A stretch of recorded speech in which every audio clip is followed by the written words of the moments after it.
Steroids खरीद लिए, फिर आप शुरू कर सकते हो। पहले आपका जो गोल है और उसके हिसाब से आप डिसाइड करो आपको डोजिंग कितनी रखनी है। जैसे आपको 3-4 महीने में ड्रास्टिक चेंज है, थोड़ी हेवी डोज लेनी पड़ेगी। Guys, here is a totally wrong. I am going to pinpoint this. जे सोचना कि अगर आपको ज़्यादा ड्रास्टिकल चेंज चाहिए बॉडी बिल्डिंग में तो आपको हैवी डोजिंग करनी पड़ेगी, but here pro science totally wrong about it, क्योंकि हाईली इंडिविजुअल रिस्पॉन्स मैटर करता है। कई लोगों की बॉडी में androgen receptor density, androgen receptor sensitivity ज़्यादा होती है, तो कुछ लोग लो डोज पे भी काफ़ी अच्छा इफेक्ट देख सकते हैं, तो कुछ लोग इवन हैवी डोजेस पे इतना अच्छा इफेक्ट नहीं देख सकते। क्यों? क्योंकि androgen receptor sensitivity and androgen receptor density matters more then.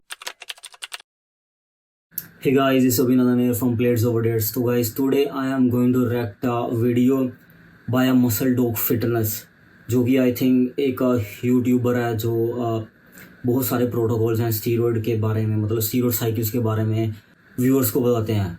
तो let's just dive into. So the video title is muscle test T plus boldenone cycle protocol blood test sports supplement and PCT by a muscle fitness. So let's just start guys. Cycles नाम से होगी, उसमें तो अलग अलग type की cycle, bulking, lean gaining, cutting, 2 compound 4 compound से बहुत कुछ है।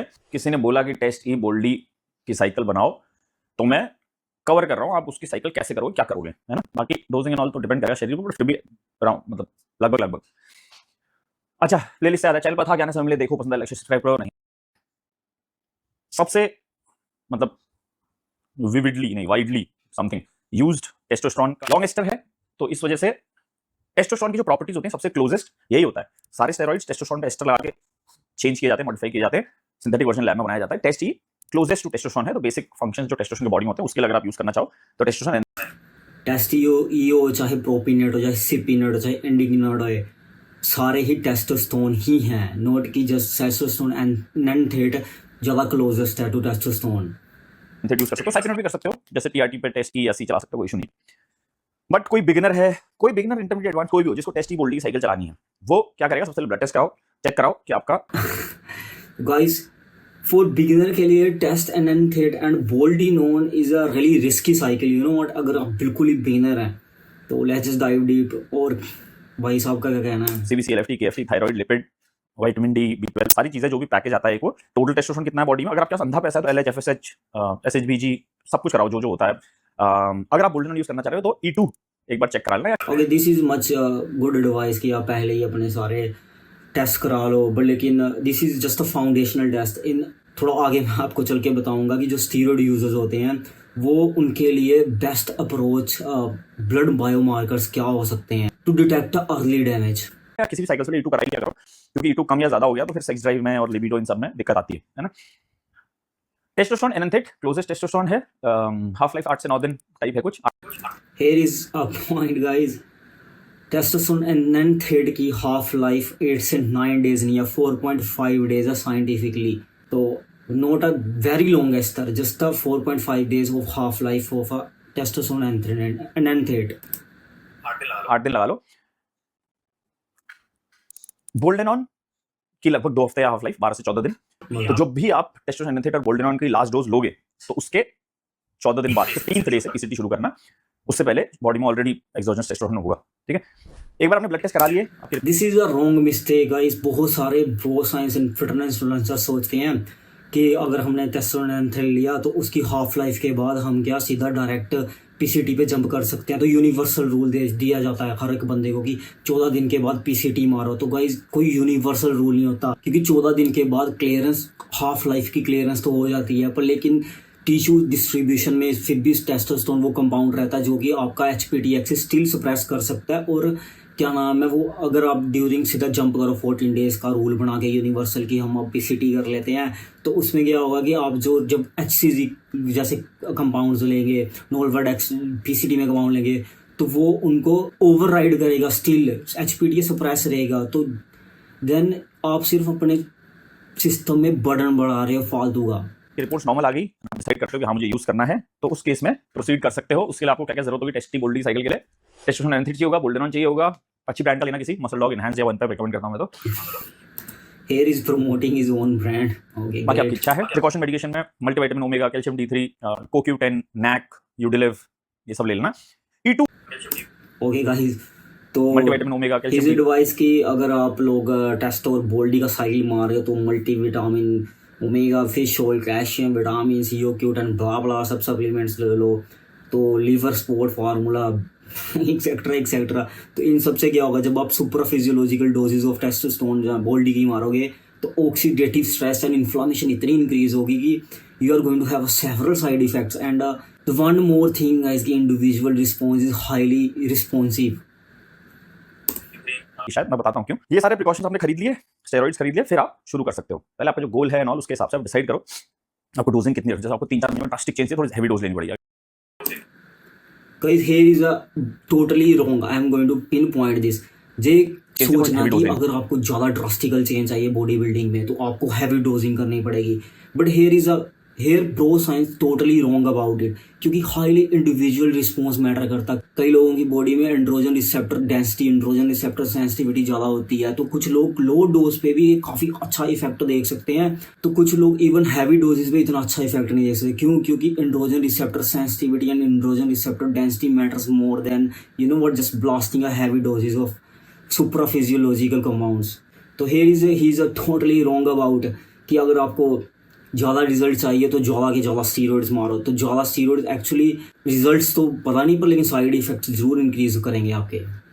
वही अगर आपको तो कभी चलेगा, थोड़ा सा चेंज करना है तो मतलब ठीक ठाक बॉडी है, थोड़ा सा फिनिशिंग चाहिए, तो उस केस में आप मतलब कम क्वांटिटी में यूज कर सकते हो। अंडर डोजिंग मत करना। अंडर डोजिंग करके क्या होता है कि बॉडी में चेंज नहीं आता है। भाई साहब का कहना कि अंडर डोजिंग मत करना, एक्चुअली में फिर से वही बात, individual response highly matter guys. कि अंडर डोजिंग क्या होती है मुझे ये बताओ। अगर 100 मिग ऑफ टेस्टोस्टेरोन बंदा ले रहा है, जहाँ 200 मिग ऑफ टेस्टोस्टेरोन ले रहा है, तो उसको एक बॉडी मतलब उसका एक स्पेसिफिक गोल है कि मुझे इतना सही चाहिए, तो क्या आपको लगता है ये अंडर डोजिंग है? ये फिर भी अगर आप वीकली ब्लास्ट करो 100 MiG of testosterone 4 weeks to 6 weeks, that is much way more dose than your natural testosterone. You know what I am saying? वो फिर भी नेचुरल अप्रोच से काफ़ी ज़्यादा हैवी डोजिंग है, तो अंडर डोजिंग नाम की कोई चीज़ नहीं होती। हाँ, इंडिविजुअल रिस्पॉन्स मैटर्स कि how much dose you are going to have a results with और नॉट। जितना टेस्टोस्टेरोन नेचुरली बॉडी में है, अगर उतना ही आप बाहर से डाल रहे हो, उससे कम डाल रहे हो, तो फिर कोई यूज नहीं है, खाली आपका नेचुरल टेस्टोस्टेरोन सप्रेस हो रहा है। क्या here is the truth guys, देखो नेचुरल टेस्टोस्टेरोन सिर्फ सप्रेस नहीं हो रहा। अगर आप सिर्फ उतनी ही डोज लो बाहर से, तो डिपेंड करता है वो एक एडमिनिस्ट्रेशन डोज है जो आप डायरेक्ट ले रहे हो। यूज करना है। डोजिंग क्या होगी? इन जनरल टेस्टोस्टेरोन की डोजिंग हमेशा जो दूसरा कंपाउंड जैसे डेकाबोल्डी, इनसे ट्वाइस रख लिया करो। जैसे टेस्टोस्टेरोन 250 mg यूज होगा तो बोल्डेनॉन 125 mg, टेस्टोस्टेरोन 500 mg यूज होगा तो बोल्डेनॉन 250 mg। इस हिसाब से आप 3 to 4 वीक्स चला लो। Bro is just giving a universal you know what ratios की अगर टेस्टोस्टेरोन यूज करना तो 500 रखो और बोल्डिनोन यूज करना है तो 250 रखो।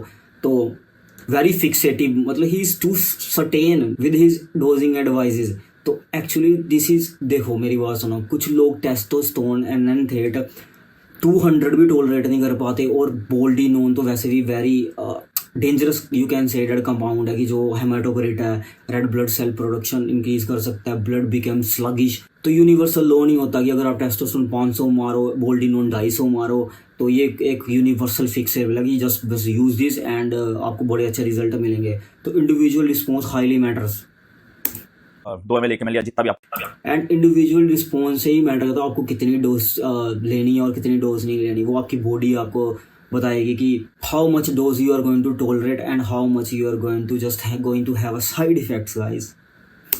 आपको सही लगता है, then next 4 weeks 5 weeks 6 weeks 3 weeks जो भी अपने हिसाब से पीक डोजेस पे जाओ। मतलब टेस्टोस्टेरोन और बोल्डेनॉन का वीडियो देख लो, उसमें मैंने डोजिंग समझाई हुई है, अब मैं ऐसे बता नहीं पाऊंगा। इन जनरल 500 mg दोनों का इज क्वाइट सेफ। बट वही बोल रहा है कि पहले 1-2 वीक थोड़ी लो डोज मारो, उसके बाद पीक डोजिंग पे जाओ। तो पीक डोजिंग किसके लिए भाई? किसी के लिए 100 mg या 200 mg ऑफ टेस्टोस्टेरोन भी पीक डोजिंग ही है, वो कोई लो डोज नहीं है। और किसी के लिए 500 या 400 मिग ऑफ टेस्टोस्टेरोन भी एक लो डोज पे ही है, क्योंकि उसकी बॉडी ज़्यादा अच्छे से टॉलरेट कर पाएगी, तो दूसरे की नहीं कर पाएगी। तो उसके लिए 100 मिग ऑफ टेस्टोस्टेरोन भी पीक डोज पे ही आता है। This is where most of the bro science fitness influencers miss की highly individual response matters more. Recommend नहीं कर रहा हूँ, पर टेस्ट ही 1000 वो 500 भी कर सकते हैं, कोई इशू नहीं। Bro is saying 500 MiG of testosterone, जो 1000 भी सेफ है भाई। किसके लिए? अगर कोई more prone to cardiovascular risk है, या more prone to genetically predispose है सेवरल साइड इफेक्ट्स के, तो उसके लिए 1000 mg of testosterone क्या safe dose है? Totally wrong, bro. You're just blasting a supraphysiological doses and he's saying that it is just safe. I'm totally disagree with him here. इसके लिए कितनी dose safe है वो highly depends on individual response, कि आपकी body कितना tolerate कर पाती है और कितना टॉलरेट नहीं कर पाती। कई लोगों की बॉडी 500 mg ऑफ टेस्टोस्टेरोन पे भी काफ़ी वेल टॉलरेट कर पाती है, तो कईयों की बॉडी सिर्फ 200 या 100 mg ऑफ टेस्टोस्टेरोन पे भी टॉलरेट नहीं कर पाती वेल। तो one dose is not is going to what for everyone. Dose is always dependent on the highly individual. अगर आपको ज्यादा रिजल्ट चाहिए, बट ये हो गया। फिर आपका लास्ट के जो 3-4 वीक्स होंगे, 2 वीक्स होंगे, जिस हिसाब से आप प्लान करोगे अपनी साइकिल, उसमें आपने क्या करना है, थोड़ा सा टेपर डाउन करनी है डोजिंग। मतलब जैसे आप मान लो टेस्ट की 1000 mg ले रहे थे, बोल्डेनॉन 500 mg ले रहे थे पर वीक, तो उसको आप आधा कर दो सीधे, 500 mg टेस्ट, 250 mg बोल्डेनॉन। थोड़ा बहुत बाहर से एग्जॉस्ट टेस्टोस्टेरोन कम जाएगा तो मे भी पॉसिबिलिटी है कि बॉडी शायद नेचुरली टेस्टोस्टेरोन बनाने लगे, अगर आपका पहले बहुत अच्छी मात्रा में बनता था।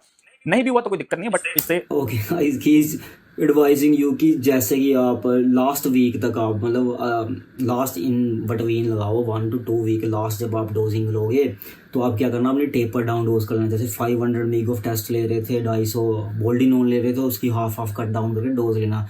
तो उससे क्या होगा कि मे भी आपका HPTS जो सप्रेस्ड है वो नेचुरली करना स्टार्ट कर जाएगा गाइस। मतलब how is it really possible? Endocrine system, मुझे लगता है ये प्रो साइंस फिटनेस इन्फ्लुएंसर ने सिर्फ ऑन ऑफ स्विच समझा हुआ कि अपनी मर्जी से ऑन किया, अपनी मर्जी से ऑफ किया, तो बस ऐसे ही ऑन हो जाता है। तो इंडिविजुअल रिस्पॉन्स पे डिपेंड करता है कि how your HPTA is going to recover. कुछ लोगों का हाई जेनेटिकली ब्लेस होने के कारण कुछ लोगों का HPTA जल्दी रिकवर हो जाता, बट लेकिन तब अगर वो कंपाउंड्स बिल्कुल स्टॉप करे और आफ्टर सम डेज। बट यहाँ पे भाई बोल रहा है कि taper down the dose and may be your HPTA is going to start. जब तक बॉडी को लगेगा बाहर से आ रहा, वो किसी चाहे जितना मर्जी बंदा जेनेटिकली ब्लेस्ड क्यों ना है, उसका HPTA एक्सिस रिकवर नहीं होगा। And tapering down dose 500 to 250 mg of testosterone, he is thinking it is a low dose. Not a low dose, it is still a highly supraphysiological dose. Usually benefit मिलता है।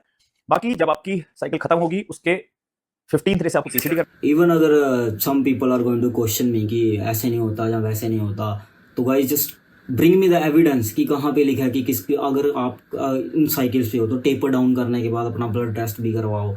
तो वो जो आपका क्या नाम है HPTA जो LHS, FSH, SHBG या एल्बुमिन बाइंड टेस्टोस्टेरोन आएगा भी, तो वो mostly influenced by the still वो 200 mg ऑफ टेस्टोस्टेरोन की डोज किसे ही आएगा जो कि सिंथेटिक है, नॉट अ नेचुरल।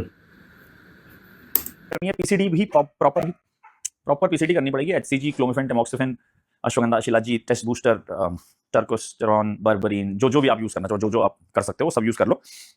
तो PCT भी प्रॉपर होनी है। देन तो guys he is just telling you that PCT भी उसके बाद प्रॉपर्ली करो। तो PCT प्रॉपर्ली का क्या मतलब होता है? More compound is equals to better results. ऐसा नहीं होता, क्योंकि PCT भी एक एडिशनल फार्माकोलॉजी है। कोई मजाक नहीं चल रहा कि just blast whatever you want कि like HCG, clomid, nolvadex, tamoxifen, ashwagandha, shilajit, testosterone, बिल्ब्रेन। This is just what you are putting everything to just मतलब recover from it, but लेकिन how your pharmacokinetics and pharmacodynamics are going to behave, that is going to tell you कि आपकी body कैसे recover होगी, ना कि just blast whatever you just want. He is too sure कि बस आप ये कंपाउंड्स मारो और ये कंपाउंड्स लो और PCT बस ऐसे ही आपकी रिकवरी हो जाएगी। तो more compounds equals is not equals to better result. तो अगर आप इतने कंपाउंड्स मारोगे, इतने मतलब आप इतने हैवी कंपाउंड्स और इतनी ज़्यादा डोजिंग करोगे, तो you are just burdening your system with oxidative stress, inflammation increases. तो ज़्यादा ड्रग एक्सपोजर आपकी बॉडी में होगा, तो ना कि आपको कुछ रिजल्ट्स मिलेंगे। तो ये सोच रखना कि just take whatever you are just मतलब विदाउट इवन नोइंग कि how your body is going to response on a certain doses. जो भी आप यूज करना चाहो, जो आप कर सकते हो सब यूज कर लो। तो PCT भी प्रॉपर होनी है। देन अगर आप चाहो, आपके पास पैसा है, तो साइकिल के बीच में ब्लड टेस्ट कराते रहा करो। जैसे मैं हर 2 हफ्ते में कराता हूँ, और हर 2 हफ्ते में blood test is a much more aggressive approach guys. आप चाहो तो 4 हफ्ते में करा लो, कोई नहीं। 4 में तो करा लेना, तो उससे पता लग जाता है कि कितना प्रिकॉशन लेना है। जैसे यूडिलिव आप 1 ले रहे हो, मान लो, अगर आपको लगता है लिवर के एंजाइम थोड़ा सा 70-80 पहुंच गए, तो आप 2 कर दो कुछ दिन के लिए, फिर 2-3 हफ्ते टेस्ट कराओ तो नॉर्मल हो गया होगा। नहीं हुआ तो फिर डोजिंग और बढ़ानी पड़ेगी। मतलब वो बोल रहा है कि अगर आपका लीवर एंजाइम्स अपर हैं तो क्या नाम है, आप यूडिलिव लो। तो नहीं, without knowing the cause he is treating biomarkers instead of knowing the cause कि आपके लीवर एंजाइम्स किस वजह से एलिवेट हुए हैं, वो नहीं ये बंदा ध्यान रख रहा कि वो किस वजह से आपके एलिवेट हो सकते हैं। ही जस्ट सेइंग कि just take you relieve one pill, अगर नहीं रिजल्ट मिले तो 2 लो, फिर 3 लो, फिर 4 लो। What the hell is guys. पड़ेगी, कंटेंट रखनी पड़ेगी। इसमें हर साइकिल में नॉर्मली एरोमेटेज इनहिबिटर यूज होता है, एनेस्ट्राजोल, एरोमेटिक्स, जो भी आप बोल लो, बट इसमें आपको यूज करने की जरूरत नहीं है क्योंकि दोनों ही लॉन्ग एस्टर हैं। बोल्डेनॉन यूजुअली मैंने बहुत सारे लोगों को देखा है, मैंने वीडियो में बताया होगा, लोग लीन गेनिंग या कटिंग के टाइम भी यूज करते हैं, कुछ लोग इंजरी हील करने के लिए, ऐसे पेन उसके लिए भी यूज करते हैं, बट मेरे हिसाब से आप चाहो तो यूज कर सकते हो, जिसको लीन गेन करना और ये 2 कंपाउंड चाहिए, आप डोजिंग करके डाइट वर्कआउट सही से करो तो लीन गेन ही होगा। बट ये बल्किंग के कंपाउंड्स हैं लॉन्ग एस्टर्स, क्योंकि 14 दिन हाफ लाइफ है। तो आप क्या कर सकते हो, एस्ट्रोजन, जब हम ब्लड टेस्ट कराते हैं साइकिल के बीच में एक जरूरी चीज होती है कि आप एस्ट्रोजन चेक करते रहो, अपना प्रोलेक्टिन चेक करते रहो, अगर नॉन-ड्रग कंपाउंड जा रहे हैं। He is totally wrong here guys। Actually में टेस्टोस्टेरोन एंड बोल्डिनोन में से दोनों में से कोई भी नॉन डेरिवेटिव नहीं है, तो people confuse families with drugs. Actually में टेस्टोस्टेरोन बोल्डिनोन दोनों ही टेस्टोस्टेरोन डेरिवेटिव है, ना कि नॉन डेरिवेटिव। बाकी आप जो अगर हेयर फॉल डीएसटी चेक कराओ, सारी चीज चेक कराते रहनी चाहिए। एक जो सबसे वो है दिक्कत वाली चीज की गाइनो हो जाता है, ये देखो इस पिक्चर का है ना, सॉफ्ट सॉफ्ट गांठ हो जाती है वरना। तो जब बॉडी में टेस्टोस्टेरोन ज्यादा जाता है, यूज होता है, जो बचता है वो एस्ट्रोजन में एरोमेटाइज होता है, सॉरी एरोमेटाइजेशन होता है उसका, और एस्ट्रोजन में कन्वर्ट होता है E2 एस्ट्राडियोल, बाकी कुछ डीएचटी में कन्वर्ट होता है। तो एस्ट्रोस्टेरोन जब आप यूज करोगे तो इसमें आपका E2 बनेगा थोड़ा सा, तो इसके लिए जैसे आप सिर्फ टेस्टोस्टेरोन ले रहे होते हैं तो हफ्ते ही एक एनेस्ट्राजोल चल जाता, बट बोल्डेनॉन भी ले रहे हो। बोल्डेनॉन क्या करता है, E1 टेस्टोस्टेरोन को, मतलब बोल्डेनॉन अंदर जाके एरोमेटाइज होके E1 बनता है, E1 जब बढ़ता है तो E2 ऑटोमेटिकली कम हो जाता है, ठीक है, तो बैलेंस मेंटेन करने के लिए। तो इस वजह से अगर आप टेस्ट ई और बोल्डी यूज कर रहे हो तो आपको एनेस्ट्राजोल यूज करने की जरूरत नहीं पड़ेगी, but blood test Here is totally wrong guys। देखो मेरी बात सुनो, अगर कोई टेस्ट ई ले रहा है तो वो बोला अगर सिर्फ टेस्ट ई ले रहे हो तो आपको एरोमेटिक्स जैसे कि एरोमेटाइज इनहिबिटर लेने की जरूरत है। तो गाइस मतलब यूनिवर्सल, फिर से यूनिवर्सल एडवाइस, एरोमेटाइजेशन एंजाइम की एक्टिविटी हर बंदे में इंडिविजुअल होती है। कुछ लोगों की बॉडी ज़्यादा एरोमेटाइजेशन करती है, कुछ लोगों की बॉडी कम एरोमेटाइजेशन करती है। तो इवन आप नोटिस करना, कुछ लोग 500 मिग ऑफ टेस्ट पे भी ना जो लेते हैं उनके गायनों की प्रॉब्लम नहीं आती, पर लेकिन कुछ लोगों को 200 या 300 मिग ऑफ टेस्टोस्टेरोन पे भी गायनों की प्रॉब्लम आ जाती है। क्यों? क्योंकि वो हाईली इंडिविजुअल रिस्पॉन्स है, वो टिश्यू रिस्पॉन्स है।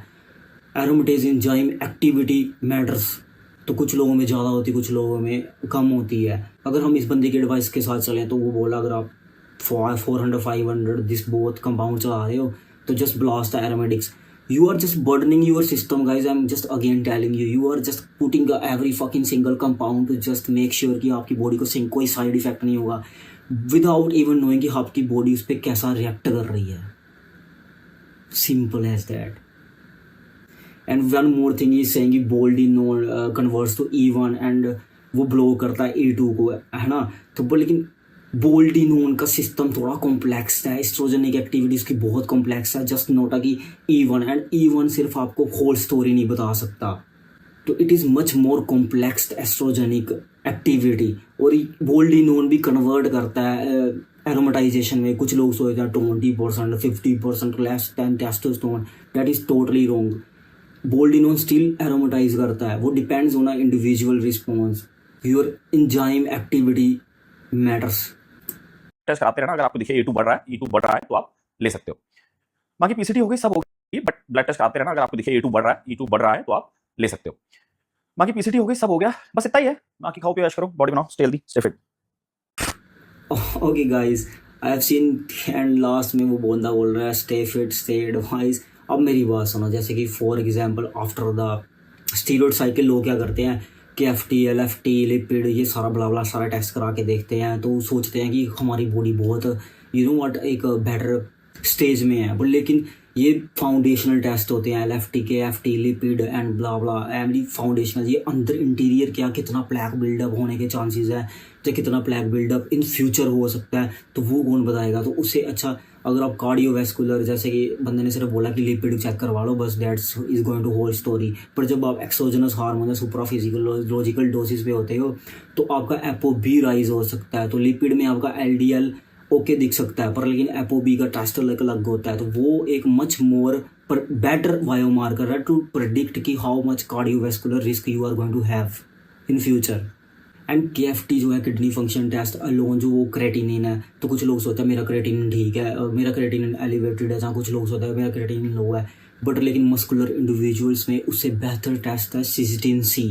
ताकि वो अर्ली डैमेज डिटेक्ट कर सकता है किडनी में, क्योंकि क्रिएटिनिन ऐसे भी एलिवेट हो सकता है अगर कोई बंदा वेट लिफ्टर है, हाई प्रोटीन डाइट खाता है, तो क्रिएटिनिन आपको होल स्टोरी नहीं बता सकता, लेकिन cystatin C is a much more better approach, you know what to check your kidney is well और नॉट, क्योंकि क्रिएटिनिन स्टिल राइज हो सकता है even if your kidney is fine when you are weightlifting and eating a high bunch of protein. तो in the end guys I'm going to say कि देखो मेरी बात सुनो, बहुत सारे ब्लड बायोमार्कर्स होते हैं जो कि ऊपर से फाउंडेशनल हैं, पर लेकिन जो एक्चुअली में काम करते हैं फॉर अ स्टीरॉयड यूजर्स, जैसे लाइक डी डाइमर, ट्रोपोनिन, फिर आप लगाओ एंटी प्रो BNP, ट्रोपोनिन जैसे test much more better approach रखते हैं। और इवन देखो ब्लड टेस्ट आपको ये नहीं बता सकते कि आपके हार्ट की रीमॉडलिंग हुई है कि नहीं, क्योंकि देखो वो फिजिकल डैमेज, अब हार्ट भी तो एक मसला है, जब आप सुपरा फिजियोलॉजिकल डोजेस पे हो तो आपकी LVH left artery ventricle hypertrophy हो सकती है, वो भी बढ़ सकती है, आपका हार्ट का चेम्बर साइज इंक्रीज हो सकता है,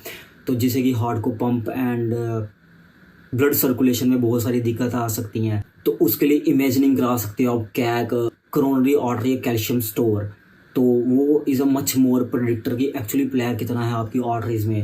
and very high value imaging is also echocardiogram कि हाउ मतलब your is there is a left ventricle hypertrophy और नॉट इन योर हार्ट, क्योंकि देखो कुछ लोग मतलब जो लॉन्ग टर्म स्टीरॉयड यूजर्स होते हैं तो वो अपना blood panels, foundational blood panels check करते हैं, तो वो सोचते हैं हम ठीक है, तो फिर क्यों इन लॉन्ग रन वो plaque buildup, artery blockage and ऐसे हार्ट डिजीजें मरते हैं। तो यही रीज़न है। Foundational test are great, but लेकिन बॉडी के अंदर के सिस्टम में क्या चल रहा है उसके लिए अलग बायोमार्कर्स होते हैं। तो make sure make a great choices and better health approaches. So actually there are much more other biomarkers to look for if you are a steroid user. So if you want to all about know, just ask me any question on a comment section, and please do like, subscribe and share this video with your friends and your gym mates who use these compounds to know everything about steroids guys. So this is it. See you soon in the next video.